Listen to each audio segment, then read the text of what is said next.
Hello everyone. So I am back again with the next topic, that is the digestive system. So today we are going to learn something about the digestive system. तो digestive system के बारे में पढ़ने से पहले कि हम देखेंगे कि उसका रोल क्या होता है। डाइजेस्टिव सिस्टम हमारी बॉडी में नेसेसरी क्यों है, तो एक के बाद एक हम देखेंगे कि डाइजेस्टिव सिस्टम का रोल क्या होता है। तो अगर सबसे पहले हम बात करते हैं डाइजेस्टिव सिस्टम की, तो सबसे पहले आता है हमारा इंजेशन। सो अगर मैं बात करूं इंजेशन का, so here it is written intake of food, यानी कि जब हम खाना खाते हैं through our mouth, that is called the ingestion. जो भी हम खाना अपने मुंह से खाते हैं और फिर वो हमारे दांतों से हम उसको चबाते हैं, that is known as the ingestion. Second thing is the digestion. Digestion means the breaking down of complex food. Digestion के टाइम पे क्या होता है कि जब हम चीजें अपने डाइजेस्ट करते हैं तो उसमें हमारे जो बड़े सब्सटेंस होते हैं वो छोटे छोटे सब्सटेंस में बदल जाते हैं, यानी कि जो कॉम्प्लेक्स फूड होता है हमारे सिंपलर फूड में बदल जाते हैं। ओके, अब बात करते हैं एब्जॉर्प्शन की। जब हमारा डाइजेशन हो जाता है, डाइजेशन के बाद में वो खाना हमारा कहाँ जाता है, हमारे ब्लड कैपिलरीज में जाता है।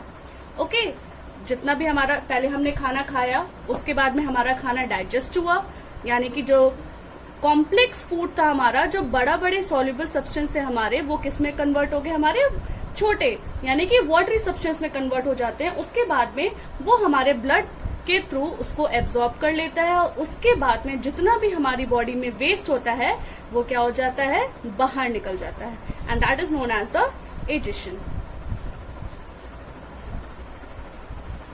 तो अब हम बात करते हैं organs of the digestive system. हमने रोल पढ़ लिया कि डाइजेस्टिव सिस्टम का रोल क्या होता है। अब हम पढ़ेंगे कि डाइजेस्टिव सिस्टम में किन किन ऑर्गन्स का काम होता है।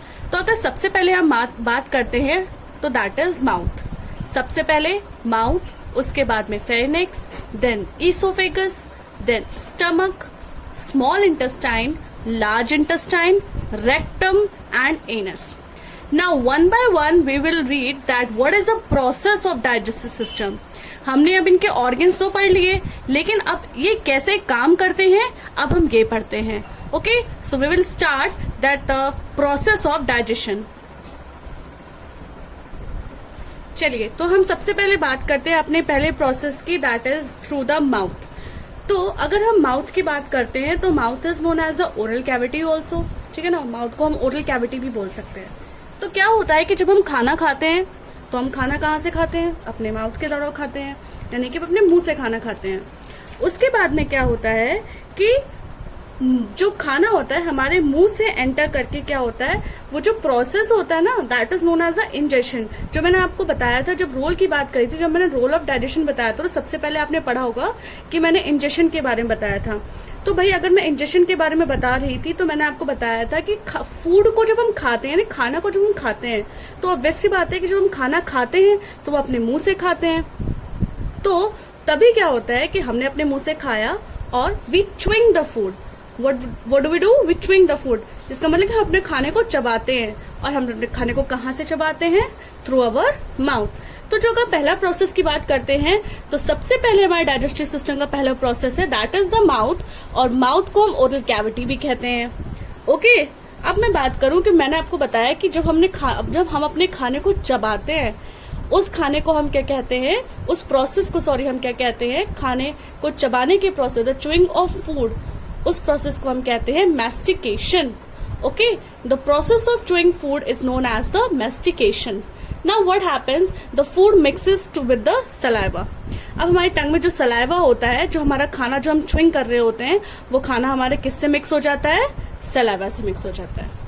अब मैं बात करती हूँ आपसे फेरिनेक्स की। So if we talk about the pharynx, तो फेरिनेक्स क्या होता है, देखिए ये एक तरीके का ना ट्यूब की तरह होता है, जो कि चौड़ा होता है और एक ट्यूब की तरह होता है, which means wide muscular tube. So it is like a wide muscular tube.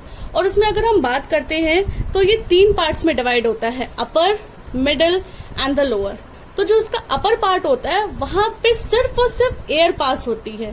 Okay, वहां से सिर्फ और सिर्फ एयर पास होती है, लेकिन जो मिडल पार्ट होता है वहां से एयर और फूड दोनों पास होते हैं।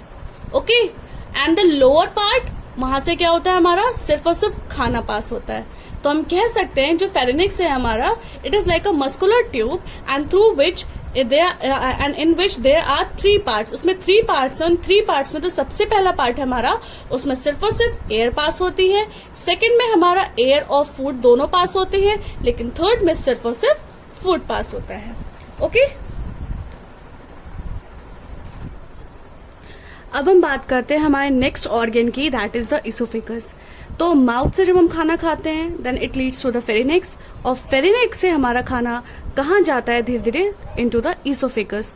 अब अगर मैं इसोफेगस की बात करूं तो इसोफेगस कुछ इस तरीके से होते हैं, लॉन्ग मस्कुलर ट्यूब। फेरिनेक्स हमारे वाइड थे यानी चौड़े, और जो हमारे इसोफेगस होते हैं वो लॉन्ग होते हैं। अब मैं बात करती हूँ कि इस इसोफेगस का काम क्या होता है। First of all, it is connected with the pharynx through which it takes the food down into the stomach. ये जो होता है फेरिनेक्स से कनेक्ट होता है, और देख सकते हैं कि जब इन दोनों के बीच में क्या होता है, जब ये दोनों आपस में बीच में इस तरीके से आ जाते हैं तो इनके बीच में कॉन्ट्रैक्शन होता है, और जब ये एक दूसरे से थोड़ा दूर चले जाते हैं तो which means then the relaxation mode, और उसी की वजह से इनके में क्या होती है, एक तरीके से वेव तरीके से इनके में फॉर्मेशन होती है। और जब ये वेव की फॉर्मेशन होती है तो खाना क्या होता है, नीचे धीरे धीरे स्टमक तक आने लग जाता है, और इस प्रोसेस को हम कहते हैं peristalsis. Okay, so this much is clear. अब हम बात करते हैं हमारे नेक्स्ट ऑर्गन की, दैट इज द स्टमक। अब हम बात करते हैं हमारे नेक्स्ट ऑर्गन की, दैट इज द स्टमक। सो अगर हम स्टमक की बात करें तो स्टमक जो होता है उसका जो शेप होता है that is like a J shape. Okay, it is like a pouch, it is like a bag which is ना जे शेप। जैसे कि आप देख सकते हो उसका शेप कैसा होता है, कुछ जे शेप का होता है। अब आप देख सकते हो कि मैंने इसके ऊपर एक छोटा सा पोर्शन बनाया है which is like a tube and it is connected to the oesophagus. ये जो होता है पार्ट, ये किससे कनेक्ट होता है, इसोफेगस से। क्यों? क्योंकि मैंने आपको अभी तक जितने भी माउथ, फेरिनेक्स, इसोफेगस बताया, ये सब क्या है, एक के बाद एक है। It is accordingly I am telling you. Okay, so number 1 was the mouth, then pharynx, then esophagus and now the stomach. So जो उसका ये वाला पार्ट है ये किससे कनेक्टेड होता है, हमारा इसोफेगस से कनेक्टेड होता है। ओके, और इसोफेगस से ही तो मैंने आपको बताया था जो खाना होता है वो क्या होता है, धीरे धीरे स्टमक में आता है। तो इसका शेप मैंने आपको बता दिया, विच is like a J shaped और जे शेप्ड पाउच। और ये हमारे किस साइड में लोकेट करता है, it is located at the left side. अब मैं बात करूं तो इसके अंदर कुछ मस्कुलर लेयर्स होती हैं। Okay, there are muscular layers, और इसकी जो इनर सरफेस होती है उसमें बहुत सारे हमारे गैस्ट्रिक ग्लैंड्स होते हैं। ओके, जो इसकी इनर लेयर होती है उसके अंदर इनर सरफेस होती है, उसमें बहुत सारे गैस्ट्रिक ग्लैंड्स होते हैं, और वो गैस्ट्रिक ग्लैंड्स क्या करते हैं, गैस्ट्रिक जूस सिक्रेट करते हैं। ओके, जैसे pancreatic juice, bile juice and large intestine and rectum and anus in our next video. So I hope you like this video, you understand everything. So thank you so much.